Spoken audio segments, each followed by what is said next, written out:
I'm proud to announce the recipient of the UCD Alumni Award in Science 2023 is Dr. Margaret Full, who graduated from UCD in 1986 with a BSc in Chemistry and went on to receive an MSc in Chemistry in 1988. We are celebrating Margaret for her outstanding contribution to chemical science.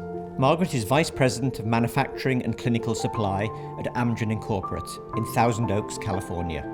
During her outstanding 25-year career, Margaret has leveraged her technical experience to support numerous pharmaceutical programs across all stages of development. While I was at University College Dublin, I had a lot of fun. I spent a lot of time in labs, working with teams through different types of problems. I really was able to develop and learn the foundational principles which have stood to me for a long time. It really taught me how to think about science as a career.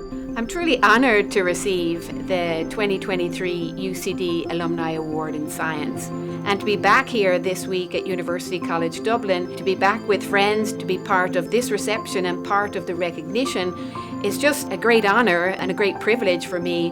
Dr. Margaret Full, our 2023 Alumni Award winner in Science, is an outstanding inspiration to all of our students.